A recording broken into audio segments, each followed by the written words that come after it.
Hello everyone दोस्तों, आज हम पढ़ने वाले हैं पंचकोश का पहला लेसन जिसका नाम है पंचकोश का सामान्य परिचय। तो क्या है कि मैंने इसकी जो पहली वीडियो है वो बना रखी है जिसमें मैंने 50% क्या है कि पढ़ा रखा है, उसमें आप देख लेना। जैसे उसमें मैंने इंपॉर्टेंस और पंचकोश किसे कहते हैं इसके बारे में मैंने पढ़ा रखा है। तो ये क्या है कि अब मैं सेकंड वीडियो बना रहा हूँ पंचकोश की, ठीक है। तो इसमें आपको मैं ये बताऊंगा स्वास्थ्य क्या होता है, व्हाट इज हेल्थ, उसके बारे में हम पढ़ेंगे, ठीक है। तो हम आगे देख लेते हैं। इसमें हम पढ़ लेते हैं स्वास्थ्य क्या है, व्हाट इज हेल्थ। तो हम इसमें जानेंगे कि स्वास्थ्य क्या होता है, ठीक है।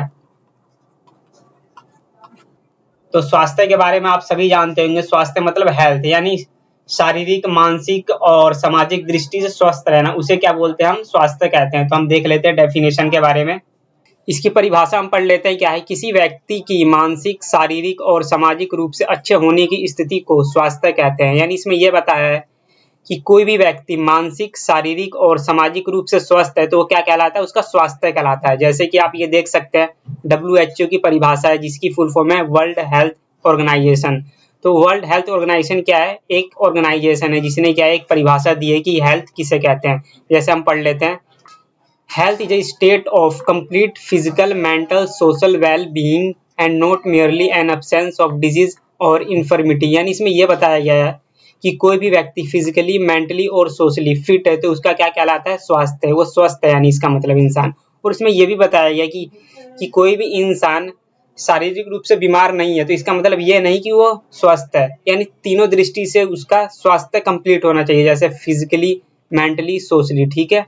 जैसे कि आप ये देख सकते हैं WHO का लोगो है, जैसे आप ये देख सकते हैं, ओके। और जो इसका मुख्यालय है यानी हेडक्वार्टर है, ये जिनेवा में है, ओके।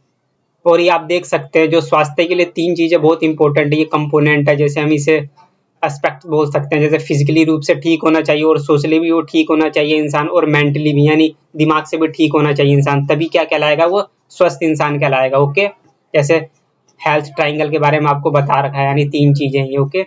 अब हम देख लेते हैं शारीरिक एवं मानसिक स्वास्थ्य, यानी फिजिकली और मेंटल जो उसकी हेल्थ है उसके बारे में क्या बताया गया है इसमें। तो देख लेते हैं, शरीर और मन स्वस्थ रहे तभी व्यक्तित्व का समग्र विकास संभव है। यानी इसमें यह बताया गया है कि व्यक्ति का शरीर और मन स्वस्थ रहेगा तभी उसका व्यक्ति का विकास हो पाएगा। यानी व्यक्तित्व का मतलब होता है पर्सनैलिटी, तभी वो अच्छे से अपनी पर्सनैलिटी को डेवलप कर पाएगा समाज में, ये बताया गया इसमें, ओके।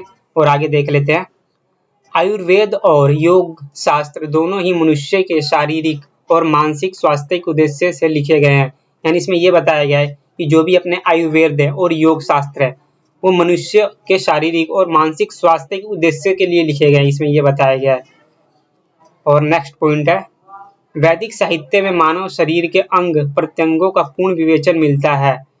इस शरीर में त्वक, रक्त, मांस, मैदा, अस्थि, मज्जा और शुक्र, ये 7 धातुएं होती हैं। और जो अपने ये वैदिक साहित्य उसके बारे में क्या है, मानव शरीर के बारे में हमें जानकारी मिलती है, उसके समझने के बारे में पता लगता है। और इसमें 7 तत्वों के बारे में बताया गया, जैसे ये धातु है, जैसे कि आप ये देख सकते हैं, त्वक, रक्त, मांस, मैदा, अस्थि, मज्जा और शुक्र, ये 7 धातुओं का इसमें जिक्र किया गया अच्छे से। नेक्स्ट है महाकवि कालिदास। ये जो कालिदास है एक बहुत बड़े कवि थे जिन्होंने क्या है कि बहुत बड़े उपन्यास और लेखनी लिखी है। तो ये देख सकते हैं इनकी इमेज है, ठीक है। और इनका एक श्लोक है, जैसे हम पढ़ लेते हैं, शरीर माधम खलु धर्म साधनम। इसका ये अर्थ लिखा गया है, जैसे शरीर ही सभी धर्मों, कर्तव्यों को पूरा करने का साधन है। यानी इसमें यह बताया गया है कि जो अपना शरीर है उसके द्वारा क्या होते हैं, सभी कर्तव्य कंप्लीट किए जाते हैं। जो भी हम काम करते हैं किसके द्वारा कंप्लीट किए जाते हैं, शरीर के द्वारा। हमारा शरीर रहेगा तभी हम अच्छे से कोई भी काम कर सकते हैं, ओके। शरीर को सेहतमंद बनाए रखना जरूरी है, और इसमें यह बताया गया है कि जो अपना शरीर है उसे सेहतमंद बनाए रखना जरूरी है, उसे अच्छे से रखना चाहिए और योग करना चाहिए। और नेक्स्ट है पंच तत्व, 5 महाभूत जिसे हम बोलते हैं। 5 तत्व जैसे कि आप ये देख सकते हैं, अग्नि, पृथ्वी, जल, आकाश, वायु, इनके द्वारा क्या हमारा शरीर का निर्माण हुआ है। जैसे आप ये आकाश, वायु, अग्नि, जल और पृथ्वी, इन 5 तत्वों को वेद भाषा में पंच तत्व कहा जाता है। जो भी अपनी वेद है उसमें इन तत्वों को क्या कहा जाता है, पंच तत्व। इसी से आत्मा और शरीर की उत्पत्ति होती है, यानी जो भी अपने पंच तत्व है इनसे आत्मा और शरीर का निर्माण होता है, इसमें यह बताया गया है। और हम नेक्स्ट देख लेते हैं, जो भी ये पंच तत्व है उनके मीनिंग के बारे में हम जान लेते हैं, उनका क्या अर्थ होता है और किस चीज के वो बने होते हैं और उनका सेंस क्या है आखिरकार। जैसे पृथ्वी के बारे में देख लेते हैं, शरीर में जो कठोर अंश है वह पृथ्वी के अंश है, जैसे अस्थि, मांस, नाड़ी आदि। यानी इसमें यह बताया गया है कि जो पृथ्वी है वो शरीर का सबसे कठोर भाग है, और उसके जो अंश है जैसे अस्थि, मांस, नाड़ी आदि जैसे अस्थि को हम क्या बोलते हैं, बोन मैरो, और मांस को मसल्स, नाड़ी को पल्स। ठीक है, जैसे कि आप ये देख सकते हैं। और नेक्स्ट पॉइंट है अपना जल यानी वाटर। शरीर में जो तरल अंश है वह जल का अंश है, जैसे रक्त, स्वेद, शुक्र, कफ आदि। यानी जो इसमें ये बताया गया है कि जो शरीर में जल है उसमें जैसे कि इन चीजों को कंसीडर किया गया है, जैसे रक्त, स्वेद, शुक्र, कफ आदि। रक्त को क्या बोलते हैं, ब्लड। स्वेद मतलब स्वेट। शुक्र ये क्या होती है, शरीर में एक धातु होती है। और कफ मतलब बलगम जो होता है अपना, ये क्या है, तरल पदार्थ है अपने शरीर में। और नेक्स्ट पॉइंट है अग्नि यानी फायर जिसे बोलते हैं हम। अग्नि तत्व ऊष्मा, शक्ति, ऊर्जा और ताप का प्रतीक है। इससे बल और शक्ति प्राप्त होती है। यानी ये जो अग्नि है वो तत्व ऊष्मा, शक्ति, ऊर्जा का प्रतीक है। यानी ये सिंबल है शक्ति और ऊर्जा का। इससे क्या है कि पावर, एनर्जी मिलती है हमें अग्नि से। जैसे कि आप ये देख सकते हैं, बल और शक्ति प्राप्त होती है इससे, क्या है, अग्नि से हमें।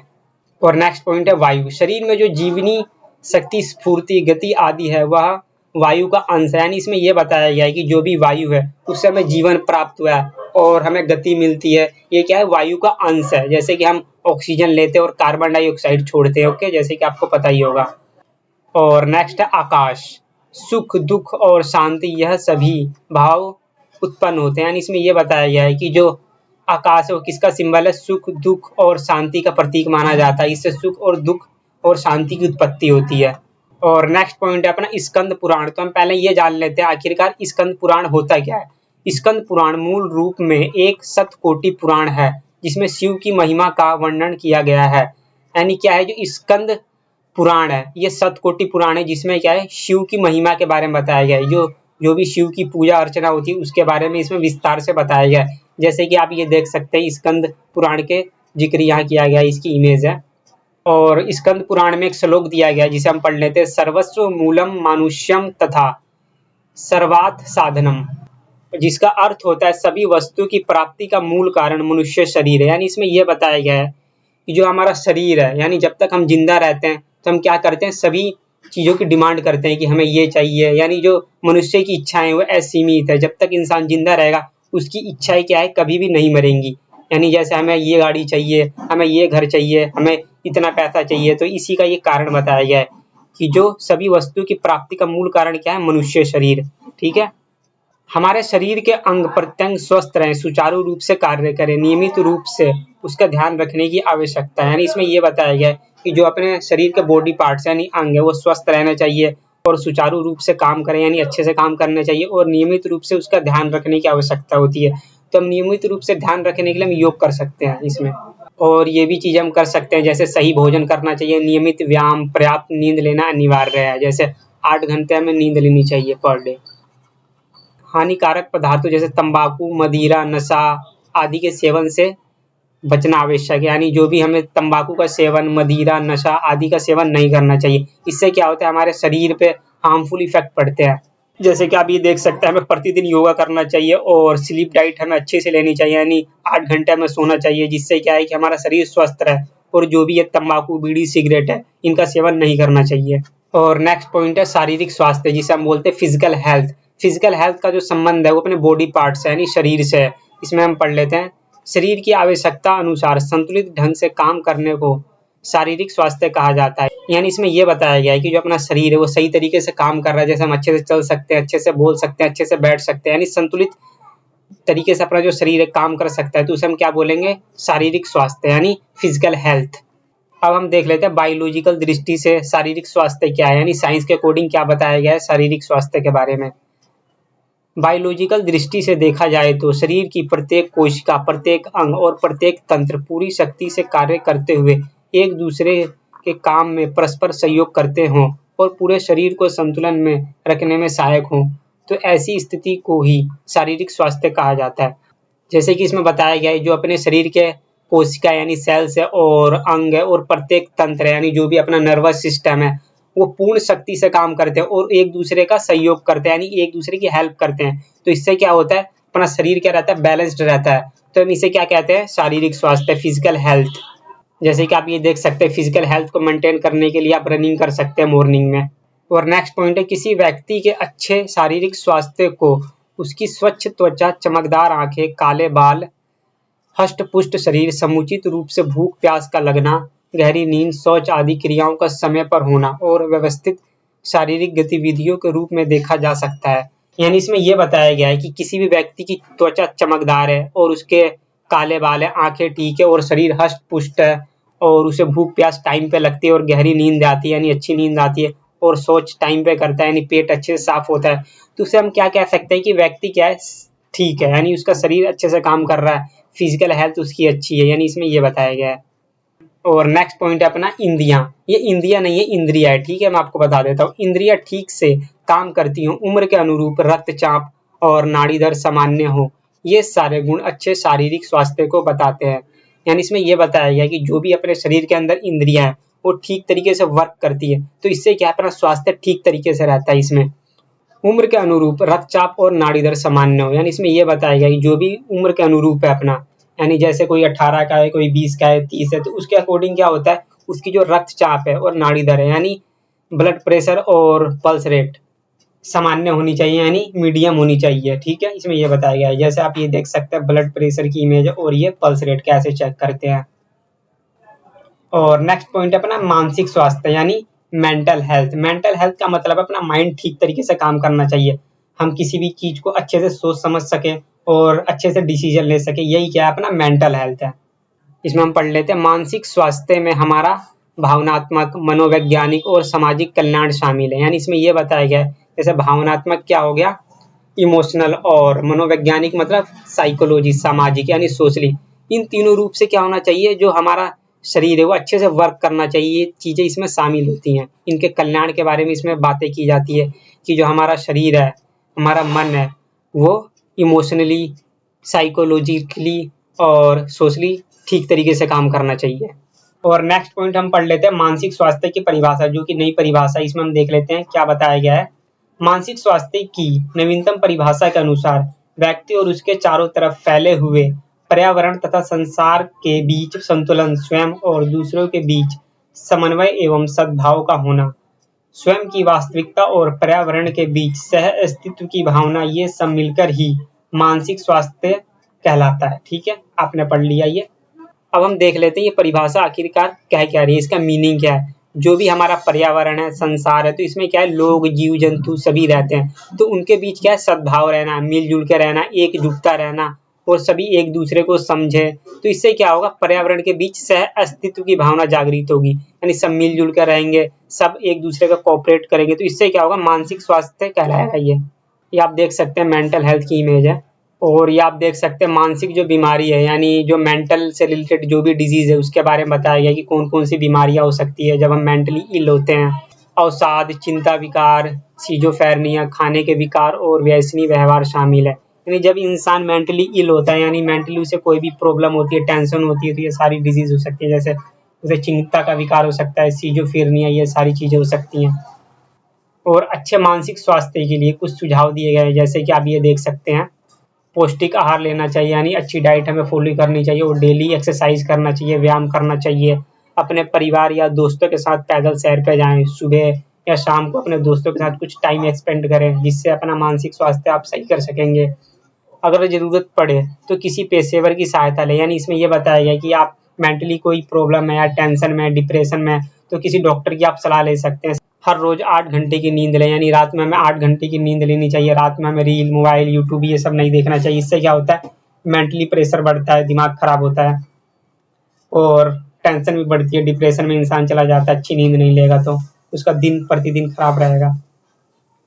अपने मन की बात किसी भरोसेमंद व्यक्ति से बांटें, यानी जो भी आपका दोस्त है उसे क्या है कि शेयर करनी चाहिए, चाहे अच्छी फीलिंग्स हो चाहे बुरी फीलिंग्स हो, इससे क्या होता है, मन का बोझ कम होता है। और नेक्स्ट पॉइंट है अपना सामाजिक स्वास्थ्य, जिसे हम बोलते हैं सोशल हेल्थ, यानी सामाजिक दृष्टि से इंसान स्वस्थ रहना चाहिए। जो भी उसके समाज में लोग हैं उनसे क्या होते हैं, उसके कॉन्टेक्ट अच्छे होने चाहिए, तभी उसका क्या है, सामाजिक रिलेशन अच्छा बन पाएगा, तभी वो सामाजिक रूप से स्वस्थ रहेगा। सामाजिक स्वास्थ्य से तात्पर्य यह है कि लोगों के अंतर्गत और समाज के अन्य सदस्यों तथा व्यक्तियों तथा विश्व जिसमें वे निवास करते हैं के बीच एकजुटता या सामंजस्य को सामाजिक स्वास्थ्य कहते हैं। यानी इसमें यह बताया गया है, जैसे कि ऊपर भी मैंने बताया था जो मेंटल हेल्थ के बारे में, उससे भी ये कोरिलेट करता है यानी रिलेट करता है सामाजिक स्वास्थ्य। यानी जो भी हमारे समाज में लोग हैं उनके बीच क्या रहना चाहिए, हमारे अच्छे संबंध रहना चाहिए। जैसे विश्व में लोग हैं, उनके बीच हमारे अच्छे संबंध रहने चाहिए, एकजुटता रहनी चाहिए, सामंजस्य रहना चाहिए। तो इससे क्या होता है, सामाजिक स्वास्थ्य बढ़िया रहता है। तो हम इसे क्या कहते हैं, सामाजिक स्वास्थ्य यानी सोशल हेल्थ। जैसे कि आप इस इमेज के थ्रू समझ सकते हैं, जैसे ये आपका एक समाज है जिसमें आप पड़ोस में रहते हैं, तो ये सब लोग एकजुट के रहते हैं यानी मिलजुल कर रहते हैं। तो इससे क्या होता है, सामाजिक स्वास्थ्य बना रहता है आपका। सामाजिक स्वास्थ्य को दूसरों के साथ बातचीत करने और सार्थक संबंध बनाने की हमारी क्षमता के रूप में परिभाषित किया जा सकता है। यानी इसमें यह बताया गया है कि जब व्यक्ति है वो समाज के साथ अच्छे से घुल मिल कर रहेगा, लोगों से बातचीत करेगा, अच्छे व्यवहार बनाएगा, तो उससे क्या है, उसका सामाजिक स्वास्थ्य की उसकी पहचान की जाती है इसमें।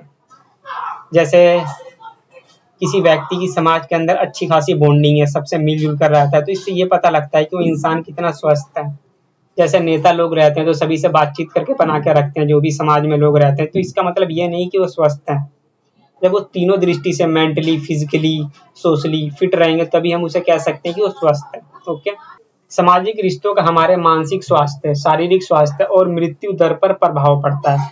यानी इसमें यह बताया गया कि जो भी अपने सामाजिक रिश्ते हैं यानी सोशल रिलेशन है, उससे क्या होता है, अपने मानसिक स्वास्थ्य यानी माइंड पे और शरीर पे और मृत्यु दर पर उस पर का प्रभाव पड़ता है। बुरा भी पड़ सकता है, अच्छा भी पड़ता है। जैसे समाज में किसी के रिश्ते खराब हैं तो उससे क्या होगा, उसका दिमाग खराब रहेगा, फिर शरीर भी खराब होगा और मृत्यु दर पर भी प्रभाव पड़ता है। अब हम एक कहावत के बारे में पढ़ लेते हैं जो कि अंग्रेजी में दी गई है। इसमें वेल्थ के बारे में बताया गया, हेल्थ के बारे में बताया गया, कैरेक्टर के बारे में बताया गया, तीनों चीज़ों के बारे में बताया गया है कि जो अपनी वेल्थ है, हेल्थ है, कैरेक्टर है, वो कैसा होना चाहिए। ठीक है, तो देख लेते हैं। If wealth is lost, nothing is lost. If health is lost, something is lost.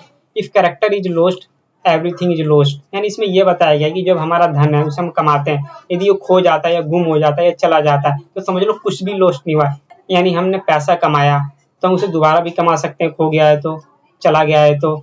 और नेक्स्ट पॉइंट ये कह रहा है, if health is lost, something is lost. यानी जैसे हमारा शरीर है, हेल्थ है, यदि एक बार चला गया तो दोबारा भी हम उसे कवर कर सकते हैं, खा पी के, जिम करके, योगा करके। और थर्ड पॉइंट है, if character is lost, everything is lost. यानी ये लास्ट पॉइंट ये कह रहा है, बहुत इंपॉर्टेंट चीज है। यानी जो हमारा कैरेक्टर है, चरित्र है, एक बार चला गया तो समझ लो सब कुछ खत्म हो गया। यानी कैरेक्टर बनाने में सालों साल लग जाते हैं। यानी कैरेक्टर चला गया तो समझ लो इंसान मर चुका है, यानी उसकी आत्मा जीवित नहीं है। यानी इसमें ये बता रहा है। इसमें सबसे इम्पोर्टेंट किस चीज को रखा गया, कैरेक्टर को, यानी जो चरित्र है वो इंसान का चरित्र महान है। इसमें वेल्थ को भी नहीं देखा गया, ना हेल्थ को देखा गया, इसमें कैरेक्टर को इम्पोर्टेंस दी गई है। ये जो कोट है किसने कहा है, बिली ग्राहम में। जैसे कि आप ये इमेज इनकी देख सकते हैं, फोटो जो है। एक और बार मैं बता देता हूँ सीधा सा मीनिंग क्या है इसमें। जैसे पैसा है, पैसा हम कमा सकते हैं, हेल्थ भी हम कमा सकते हैं जिम करके, योगा करके, अच्छी डाइट फॉलो करके, लेकिन जो कैरेक्टर है वो एक बार चला गया तो हम उसे वापस नहीं ला सकते। इसी के बारे में इसमें बताया गया है कि यानी इसमें क्या है, कैरेक्टर के बारे में ज्यादा इम्फेसाइज किया गया है। ओके, यानी कैरेक्टर जो है इंसान का बहुत इंपॉर्टेंट है। और दोस्तों आपको ये जो वीडियो है, जो मैंने पंचकोशा का सेकंड वीडियो बनाई है, आपको कैसी लगी हो? यदि समझ में आई हो तो अपने दोस्तों को शेयर करो ताकि वो भी पढ़ सके, क्योंकि इसके जो बुक्स है बहुत डिफिकल्ट है। मैंने बहुत पढ़ के बनाया, बहुत फिल्टर करके बनाया इसको। ठीक है, बहुत इजी लैंग्वेज में मैंने आपको पढ़ाया, कोशिश की है। और अपने दोस्तों के साथ शेयर कीजिए और इस चैनल को सब्सक्राइब कर लीजिए ताकि जो भी मैं लेटेस्ट वीडियो लाता हूँ किसी भी सब्जेक्ट से रिलेटेड तो आपको इजीली मिल सके। Thank you for watching this video. अब मिलेंगे नेक्स्ट वीडियो में।